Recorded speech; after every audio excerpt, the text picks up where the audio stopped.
Setiap piring rendang di rumah makan Padang Pak Rendra terasa lezat, sampai kau tahu bahwa dagingnya tidak pernah berasal dari sapi. Membuka gerbang dunia tak kasat mata. Jakarta Pusat, tahun ke-2005. Jalanan di sekitar kawasan Kramat Raya selalu padat oleh suara klakson, teriakan tukang ojek, dan aroma campuran asap kendaraan dengan bau gorengan dari pedagang kaki lima. Di salah satu sudut yang sedikit sepi, berdirilah sebuah bangunan tua bekas toko fotokopi. Cat dindingnya sudah mengelupas dan kaca depannya berdebu tebal. Di sanalah Pak Rendra berdiri sambil menatap kosong bangunan itu. Usianya baru menginjak 33 tahun, kulit sawo matang khas orang Minang, tubuh agak kurus, dan sorot matanya penuh tekad bercampur kegelisahan. Ia baru beberapa bulan merantau dari Pariaman dengan harapan membuka usaha kuliner yang bisa mengangkat hidupnya dan keluarganya. Dari kecil, Rendra sudah mewarisi keahlian memasak dari ibunya, seorang penjual nasi kapau di pasar tradisional. Namun Jakarta bukan kampung halaman. Di sini persaingan brutal. Sejak 2 bulan lalu ia mengontrak bangunan itu dan mulai membuka rumah makan Padang kecil dengan papan nama seadanya. Rumah makan Padang rasa ala Minang, Pak Rendra. Awal pembukaan, ia penuh semangat. Pagi-pagi ia sudah berangkat ke pasar Senen membeli bahan segar daging sapi, ayam, ikan, sayur, dan rempah-rempah khas Minang. Rendang, gulai ayam, dendeng balado, ayam pop, hingga sayur nangka, ia masak sendiri dengan telaten. Semiwa ayai tata. Di etalase kaca, nasi mengepul hangat di mejanya. Aroma rempah memenuhi udara. Namun, kenyataan jauh dari yang diharapkan. Hari pertama hanya 3 orang yang mampir. Hari kedua hanya 1. Hari ketiga tidak ada sama sekali. Begitu seterusnya. Uang hasil penjualan bahkan tidak cukup untuk mengganti biaya bahan. Beberapa kali ia mencoba membagikan selebaran promosi, tapi orang-orang hanya lewat begitu saja. Setiap kali ia melihat warung Padang lain di sekitar Senen dan Cikini, selalu penuh. Hatinya semakin teriris. Ia mulai bertanya-tanya, apakah masakannya kurang? Tapi setiap orang yang mencoba selalu memuji, enak. Kok Rende? Mirip masakan kampung, kata seorang sopir angkot langganan. Tapi tetap saja, rumah makannya seperti tak terlihat oleh orang-orang.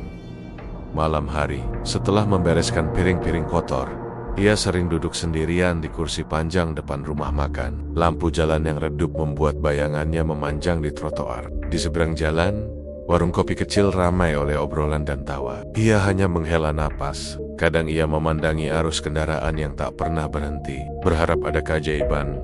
Hingga suatu malam, ketika jarum jam menunjukkan hampir pukul 11, ia memutuskan menutup warung lebih awal. Saat ia menggembok pintu, terdengar suara seseorang dari arah gelap gang kecil di samping bangunan. Sepi, Rendra tertegun. Dari kegelapan, muncullah seorang pria berpakaian hitam pekat. Kulitnya pucat seperti orang yang lama tidak kena matahari. Rambutnya panjang dan diikat rapi. Matanya kecil tapi tajam, seolah bisa melihat isi hati. Ia tersenyum tipis sambil melangkah mendekat. Kamu yang punya rumah makan ini kan? Tanyanya pelan. Iya, jawab Rendra hati-hati. Tapi maaf, kalau mau makan, sudah tutup. Pria itu terkekeh lirih. Saya tidak lapar. Saya hanya tahu kenapa warungmu sepi. Kata-kata itu membuat Rendra merinding. Kenapa? Karena kamu belum membukanya dengan cara yang benar. Yukap pria itu. Suaranya serak namun tegas. Di kota ini, bukan hanya rasa yang menentukan rezeki. Ada hal lain yang mengatur siapa yang akan laris, siapa yang akan bangkrut. Rendra menelan ludah.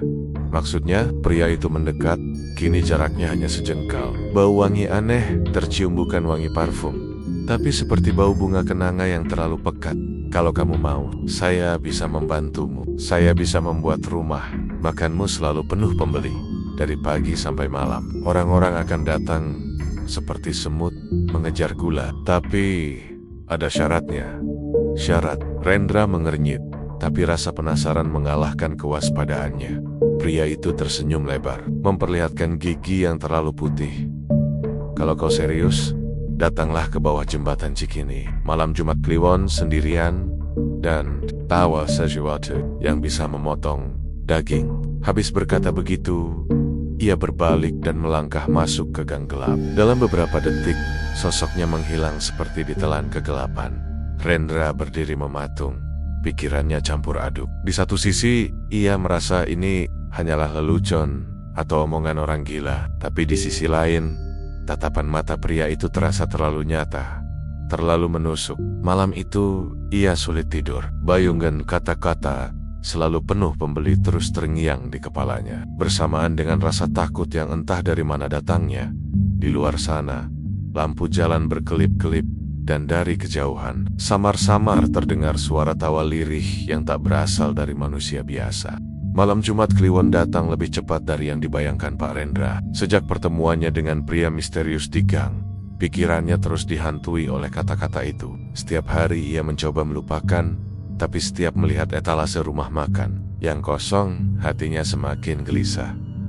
Jam dinding di rumah kontrakannya menunjukkan pukul 11 malam. Udara terasa panas meski jendela terbuka. Rendra memandangi meja makan yang kosong, lalu melirik pisau dapur besar yang biasa ia gunakan untuk memotong daging sapi rendang. Tangannya sedikit bergetar ketika ia memasukkannya ke dalam tas kain hitam. Langkahnya pelan ketika keluar dari rumah, melewati jalanan kota yang mulai sepi. Lampu-lampu toko sudah padam, hanya beberapa warung kopi 24 jam yang masih buka. Ia berjalan ke arah Cikini, melewati halte bus yang kosong, trotoar yang kotor, dan tumpukan kardus bekas di pinggir jalan. Jembatan Cikini terlihat dari kejauhan, melengkung di atas sungai yang airnya hitam pekat. Di bawah jembatan itu ada area beton lembab, biasanya dipakai gelandangan tidur atau remaja nongkrong. Tapi malam ini, tempat itu sunyi. Sunyi yang terasa tidak wajar. Rendra menuruni tangga besi yang catnya sudah terkelupas. Bau amis bercampur busuk langsung menyergap hidungnya. Cahaya lampu jalan hanya menyinari sedikit, sisanya gelap gulita. Di tengah kegelapan, ia melihat sosok pria berpakaian hitam yang pernah ia temui, berdiri membelakanginya. "Kamu datang," ucap pria itu tanpa menoleh. Rendra menelan ludah. "Ya, seperti yang Anda minta." Bawa apa?" Pria itu berbalik perlahan, tatapannya menusuk pisau. Dengan ragu, Rendra mengeluarkan pisau dari tasnya. Pria itu mengangguk, lalu menunjuk sebuah meja kayu reot di dekat tiang. Jembet, di atasnya ada lilin-lilin kecil yang menyala. Sebuah mangkuk berisi cairan merah pekat dan gulungan kain putih. "Kalau kau mau usahamu laris, kau harus melakukan persembahan pertama malam ini," kata pria itu dengan suara yang lebih dalam, seolah bergema di udara. Rendra mulai merasa keringat dingin membasahi punggungnya. "Persembahan? Maksudnya uang, emas?" Pria itu tertawa lirih. "Bukan, ini bukan urusan uang. Ini tentang daging manusia." Rendra terbelalak. "Apa tidak? Saya bukan pembunuh!" Pria itu mendekat hingga wajahnya hanya sejengkal. "Kau pikir semua rumah makan Padang yang selalu penuh pembeli itu murni karena rasa? Kau pikir mereka hanya mengandalkan resep? Dunia ini punya hukum lain, Rendra. Hukum yang tidak tertulis, tapi mengatur segalanya." Udara di bawah jembatan tiba-tiba menjadi lebih dingin. Dari kegelapan, samar-samar terdengar suara gemericik air sungai, tapi juga seperti suara orang mengerang pelan. Rendra melangkah mundur, tapi pria itu meraih lengannya dengan kekuatan yang tak sebanding dengan tubuhnya. "Aku tidak memaksamu," kata pria itu dengan senyum tipis. "Tapi kalau kau mau, aku akan membantumu malam ini." Sebagai awal perjanjian, sebelum Rendra sempat bertanya, dari sisi gelap jembatan muncul dua sosok tinggi besar. Bukan manusia biasa, kulit mereka pucat, kebu-abuan, mata merah menyala, dan jiji-jiji panjang keluar dari bibirnya. Mereka menyeret sesuatu atau seseorang. Itu adalah seorang pria tua berpakaian kompang camping, mulutnya disumpal kain, matanya memohon. Rendra mengenali wajahnya. Dia adalah pengemis yang sering duduk di depan minimarket dekat rumah makannya. "Ini korban pertamamu," ujar pria berpakaian hitam. "Kau hanya perlu satu potongan kecil. Sisanya akan diurus." Rendra merasa perutnya mual. Tangannya gemetar memegang pisau. Ia menatap pria tua itu yang berusaha meronta meski tak berdaya. Jantungnya berdegup keras. "Kalau aku menolak?" Pria berpakaian hitam itu mendekat hingga bibirnya hampir menyentuh telinga Rendra. Suaranya dingin dan berat. "Kalau kau menolak, Bukan dia yang akan terbaring di meja itu, tapi keluargamu di kampung. Dan setelahnya, kau. Kata-kata itu menusuk seperti jarum es ke dalam tulang. Dalam hati kecilnya, Rendra tahu ia sudah berdiri di tepi jurang. Tangannya terangkat perlahan. Pisau itu berkilat terkena cahaya lilin. Pria tua itu menangis tanpa suara. Matanya memohon belas kasihan. Tapi dalam benak Rendra, bayangan rumah makan yang penuh pembeli dan hidup yang makmur begitu nyata, begitu menggoda. Satu helaan napas panjang, satu gerakan cepat, pisau itu menembus daging. Darah panas mengalir ke meja kayu, bercampur dengan aroma amis yang menyengat. Lilin-lilin bergoyang, dan udara terasa berputar aneh.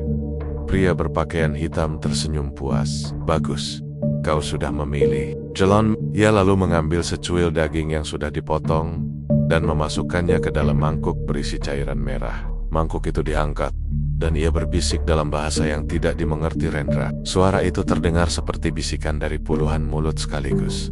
Mulai besok, rumah makanmu tidak akan pernah sepi lagi, kata pria itu. Tapi ingat, setiap malam Jumat, kau harus memberi makan pada yang menunggumu, atau mereka yang akan datang menjemputmu. Rendra hanya mengangguk lemah. Kepalanya terasa berat, dan pandangannya mulai kabur. Saat ia tersadar, ia sudah berdiri sendirian di bawah jembatan, tanpa pria misterius, tanpa korban, tanpa lilin. Hanya pisau di tangannya yang masih basah oleh darah yang belum kering dari ceohan. Jam besar di gedung tua berdentang 12 kali. Dan di tengah kesunyian malam Jakarta, Rendra bersumpah ia mendengar suara langkah kaki yang mengikuti dari belakang, langkah yang terlalu berat untuk manusia biasa. Pagi, setelah malam perjanjian itu, udara Jakarta terasa berbeda bagi Pak Rendra. Ia bangun lebih awal dari biasanya. Kepalanya masih dipenuhi bayangan kejadian di bawah jembatan Cikini. Saat mencuci muka, ia mendapati tangannya masih berbau besi bau. Darah yang menusuk meski sudah digosok berkali-kali. Ia mencoba menepis rasa takut itu dengan kesibukan. Pagi itu ia menyalakan kompor besar di dapur, memanaskan panci rendang yang ia masak sehari sebelumnya. Biasanya panci itu hanya cukup untuk belasan porsi, tapi pagi ini, anehnya, rendang di dalam panci terlihat penuh, seperti baru dimasak. Warnanya pekat, minyaknya mengkilap, dan aromanya lebih tajam dari biasanya. Mungkin aku yang lupa, gumamnya. Mencoba menenangkan diri. Warung dibuka jam 7:30. Baru setengah jam berlalu. Pembeli mulai berdatangan, awalnya 1-2, lalu semakin banyak. Rendra kaget, biasanya jam segini ia hanya duduk termenung menunggu orang lewat. Kali ini, kursi-kursi cepat terisi. Mereka memesan berbagai menu, tapi hampir semuanya meminta rendang, yang membuat Rendra terperangah. Setiap kali ia mengambil rendang dari panci, jumlahnya tidak berkurang. Sendoknya berkali-kali menyendok daging dan kuah, tapi begitu diletakkan di piring, isi panci kembali terlihat penuh. Tidak ada bekas kosong, siala rendeng. Itu memperbanyak dirinya sendiri. Siang hari, warungnya berubah seperti kapal pecah. Pelanggan datang bergelombang, antre di luar pintu. Bahkan beberapa rela berdiri sambil makan. Rendra dibantu 2 karyawan baru yang ia rekrut minggu lalu, tapi mereka kewalahan. Anehnya, meski ratusan piring rendang keluar, panci itu tetap penuh, seperti pagi tadi. Malamnya, setelah pembeli terakhir pulang, Rendra duduk di kursi panjang sambil menatap panci rendang. Masih ada aroma pekat yang menusuk, bercampur wangi rempah. Ia mencoba menyendok 1 potong daging, memakannya sendiri. Rasanya luar biasa, lebih empuk, lebih gurih, lebih kaya rasa daripada rendang buatan tangannya sendiri sebelumnya. Namun, setelah menelan, ia merasa seperti ada sesuatu yang bergerak di tenggorokannya. Bukan rasa pedas atau serat daging biasa, tapi seperti ada serat halus yang menggeliat pelan. Ia tersedak sebentar, lalu meminum air. Sensasi itu hilang, tapi rasa tidak nyaman tertinggal di lidahnya. Hari-hari berikutnya, warungnya makin terkenal. Orang-orang dari daerah lain di Jakarta Pusat mulai berdatangan, mendengar kabar rendang terenak yang hanya bisa didapat di rumah makan Padang Rasa Alam Minang. Media lokal bahkan sempat menulis artikel singkat, menyebut warung ini sebagai permata kuliner tersembunyi di tengah kota. Namun di balik semua itu, Rendra mulai menyadari hal-hal aneh. Beberapa pelanggan mengeluh mengalami mimpi buruk setelah makan di sana. Seorang wanita parubaya bercerita pada Rendra bahwa ia bermimpi berada di sebuah dapur besar, melihat potongan tubuh manusia direbus bersama santan dan cabai, lalu disajikan di meja panjang. Dalam mimpinya, ia memakan potongan itu dengan lahap. Seorang sopir taksi yang sering makan di sana mengaku setiap malam melihat bayangan sosok tinggi besar berdiri di sudut kamarnya, memandangi dengan mata merah menyala. Rendra mencoba mengabaikan. Cerita-cerita itu menegaskan pada dirinya bahwa semua hanya kebetulan atau sugesti. Tapi semakin hari, keluhan serupa semakin banyak. Dan setiap kali malam Jumat Kliwon tiba, panci rendang selalu terasa lebih pekat aromanya. Warnanya lebih hitam, dan rasanya lebih nikmat jauh melampaui masakan manusia biasa.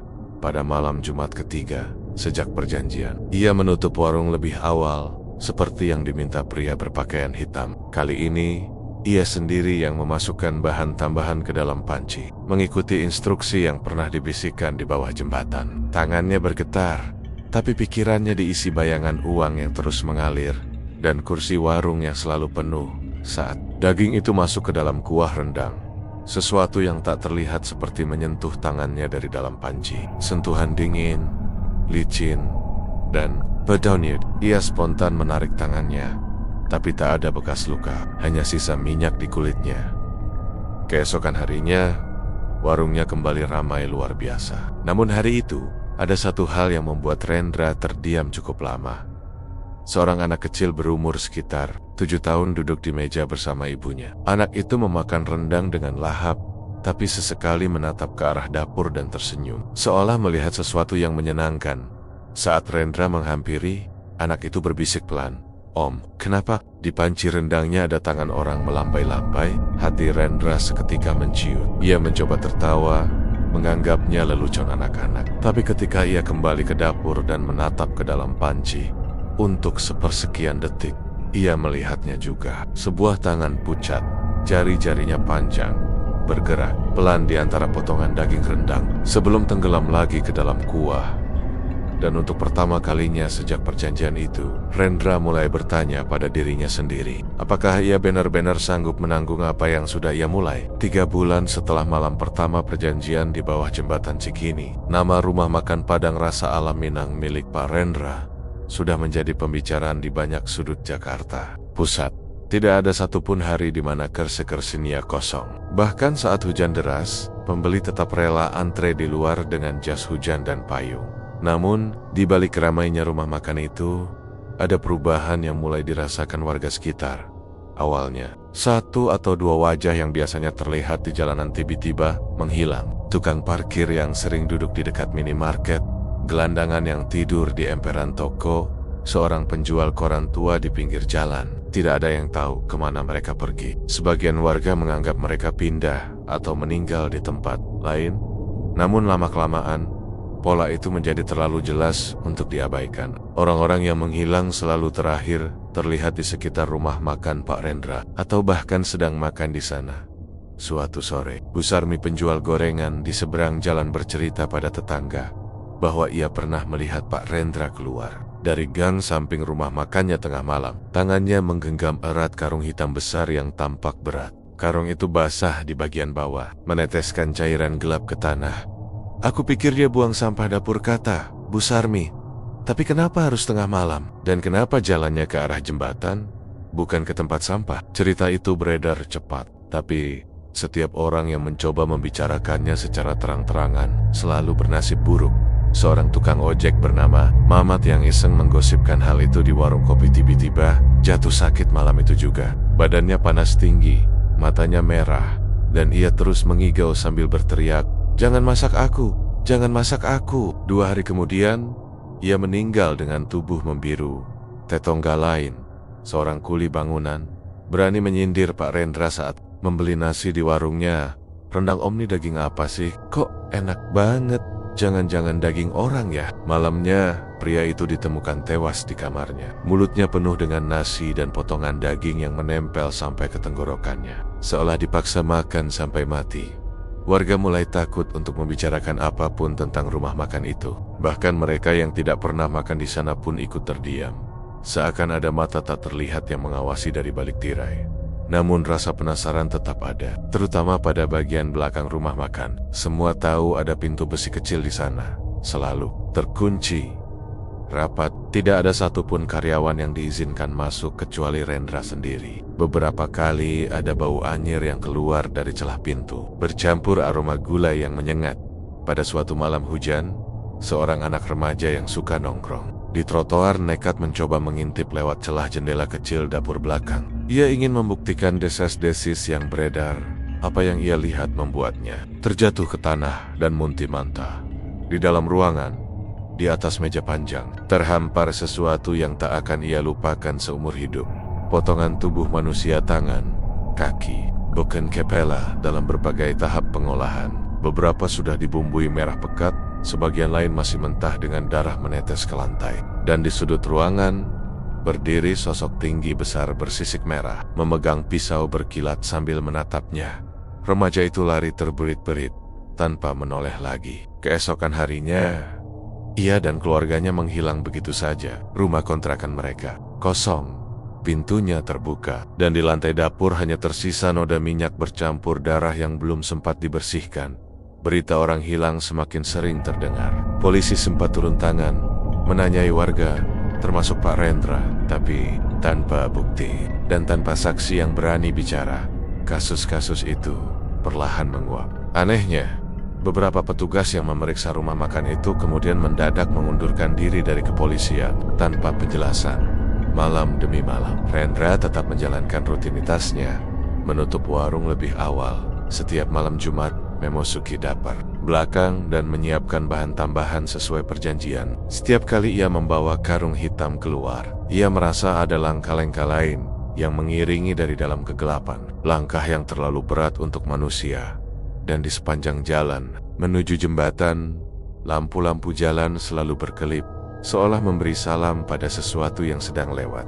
Awalnya, pelanggan menganggap aroma gulai dari rumah makan Padang Pak Rendra hanyalah sisa kenikmatan yang terbawa pulang di pakaian mereka. Namun, beberapa orang mulai merasa ada yang aneh.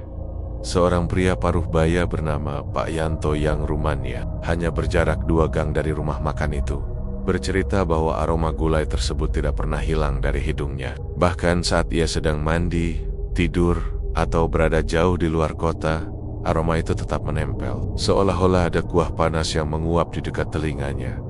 Malam pertama ia mengabaikannya. Malam kedua, ia mulai merasa mual karena baunya semakin kuat, seperti gulai yang terlalu lama dimasak hingga dagingnya hancur. Malam ketiga, ia mendengar bisikan samar di dalam bau itu, bisikan yang memanggil namanya. Yanto, lapar. Pak Yanto mencoba menutup hidungnya dengan kain basah, tapi bau itu malah seolah keluar dari pori-pori kulitnya. Saat membuka mata, ia melihat ada bayangan di pojok kamarnya, sesosok perempuan tua berambut panjang. Matanya cekung, dan tangannya memegang sendok sayur yang meneteskan kuah kekuningan. Begitu ia berkedip, sosok itu hilang, tapi tetesan kuahnya meninggalkan bercak berminyak di lantai.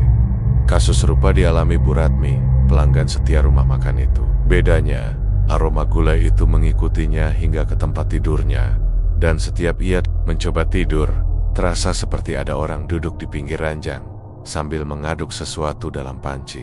Anehnya, suaminya tidak mencium apa-apa, hanya Bu Ratmi yang menderita.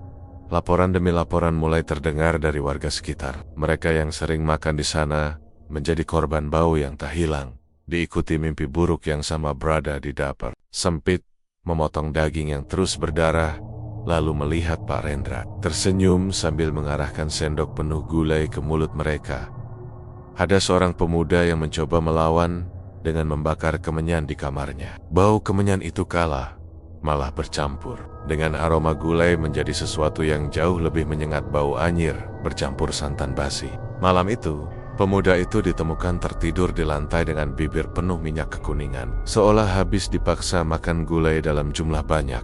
Dari sinilah warga mulai yakin aroma gulai Pak Rendra bukanlah aroma biasa. Itu adalah tanda seseorang sudah menjadi milik rumah makan tersebut. Banyak pelanggan dan warga sekitar yang heran dengan kebiasaan Pak Rendra. Rumah makan Padangnya memang tampak biasa di luar meja kayu panjang. Etalase kaca berisi lauk Padang yang menggoda, tetapi ada satu bagian yang tak pernah dibuka untuk siapapun. Pintu besi di belakang yang langsung menuju dapur utama. Tak pernah sekalipun pegawai baru diperbolehkan masuk ke ruangan itu. Bahkan beberapa karyawan yang sudah bekerja bertahun-tahun pun hanya mengolah masakan di dapur kecil di samping. Sementara pintu besi itu selalu terkunci rapat dengan gembok besar dan rantai yang berkarat. Pernah suatu kali, seorang karyawan muda bernama Dharma mencoba mengintip saat Pak Rendra masuk. Ia mengaku mendengar suara seperti air mendidih bercampur dengan bisikan-bisikan aneh dari balik pintu. Begitu Pak Rendra keluar, mata Dharma membelalak melihat ujung kain basah merah meneteskan cairan ke lantai. Aroma yang keluar saat itu bukan sekadar bau masakan, melainkan bau anyir darah. Beberapa warga yang rumahnya berada di gang belakang sering mengeluh. Tengah malam, mereka mendengar suara sendok besar mengaduk sesuatu di dalam kuali, padahal restoran sudah tutup. Kadang terdengar seperti suara tulang dipatahkan, diikuti suara lirih seseorang merintih. Anehnya, setiap kali ada warga yang mengeluh, keesokan paginya mereka justru mendapatkan kiriman makanan gratis dari Pak Rendra, rendang, gulai, bahkan ayam pop sola sebagai tanda terima kasih karena tidak banyak bertanya. Suatu malam, listrik di sekitar Cikini padam. Seorang karyawan lama, Bang Yudi, melihat ini sebagai kesempatan. Ia mengendap ke belakang dengan senter kecil, mencoba membuka pintu besi itu.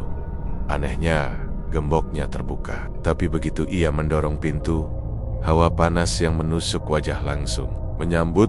Di dalam, ia melihat kuali-kuali besar mendidih dengan cairan pekat berwarna coklat kemerahan. Ada potongan daging yang bentuknya terlalu mirip dengan bagian tubuh manusia. Di sudut ruangan, terlihat gentang-gen daging dengan bentuk yari-yari yang belum terpotong sempurna. Namun yang paling membuat darahnya membeku adalah sosok tinggi kurus dengan mata merah yang berdiri di sudut gelap ruangan. Makhluk itu seperti sedang menatapnya sambil tersenyum lebar. Memegang sendok panjang yang meneteskan cairan merah, Bang Yudi langsung mundur, menutup pintu, dan sejak malam itu ia tidak pernah lagi datang bekerja. Hanya satu pesannya pada karyawan lain sebelum pergi: kalau masih sayang nyawa, jangan pernah coba buka dapur belakang. Malam itu hujan deras mengguyur Jakarta Pusat. Jam sudah menunjukkan pukul 11 malam, namun lampu neon merah di papan nama rumah makan Padang sederhana Pak Rendra masih menyala terang. Jalanan depan rumah makan sepi, hanya sesekali motor lewat dengan percikan air dari aspal. Di dalam, semua meja sudah kosong. Hanya tersisa panci-panci besar yang ditutup kain putih di rak saji. Bau gulai masih terasa, tapi ada sesuatu yang lebih menusuk, aroma anyir, seperti darah yang baru saja mengalir. Pak Rendra duduk di kursi paling pojok, merokok dalam diam. Matanya sesekali melirik ke pintu dapur belakang yang tertutup rapat. Malam ini, seperti perjanjian yang sudah disepakati bertahun-tahun lalu, adalah malam tumbal, malam Jumat Kliwon. Sekitar pukul 11:30, suara ketukan halus terdengar di pintu depan. Bukan ketukan seperti orang ingin memesan makan, tapi pelan, berirama, seakan sebuah kode. Pak Rendra berdiri tanpa bicara, membuka pintu, dan seorang pria parubaya berjaket kulit masuk. Wajahnya pucat, matanya cekung. Salam. Ia menuju kursi dekat pintu dapur. Tak lama kemudian, dua sosok lain datang. Seorang perempuan gemuk dengan tas plastik hitam di tangannya, dan seorang pemuda berpakaian rapi. Mereka duduk, saling berpandangan, tapi tak satu pun berbicara. Di tengah hening itu, suara klik dari pintu dapur terdengar. Tanda gemboknya dibuka dari dalam. Pintu terbuka sedikit. Dari selannya, keluar hawa panas bercampur bau daging yang sangat pekat, membuat perut terasa mual. Seseorang atau sesuatu di dalam memanggil mereka. Satu persatu, tamu-tamu itu masuk. Langkah mereka pelan, tapi wajah mereka seakan tersedot ke dalam kegelapan yang ada di balik pintu. Saat giliran Pak Rendra, ia mematikan rokoknya, menghela napas, lalu menutup pintu depan rumah makan. Dapur belakang kini menjadi satu-satunya tempat yang terang. Meskipun cahaya lampunya berwarna kekuningan, seperti lampu tua. Di sudut dapur, berdiri sebuah kuali besar berisi gulai yang mendidih pelan. Namun yang mengapung di permukaannya bukan hanya potongan daging sapi terlihat jelas jari manusia yang pucat, setengah terendam kuah. Di samping kuali, sosok tinggi, kurus dengan kulit hitam legam dan mata menyala merah, berdiri menunggu. Suara napasnya seperti desis ular, namun di setiap jeda terdengar seperti ia sedang menggendi sendis, aroma ketakutan di udara. Perempuan gemuk yang masuk pertama kali ditarik ke dekat kuali. Ia berusaha menjerit, namun seolah pita suaranya direnggut. Darah mulai mengalir, bercampur dengan kuah gulai yang mendidih. Sosok hitam itu mencelupkan sesuatu ke dalam kuali, lalu menoleh ke Parendra.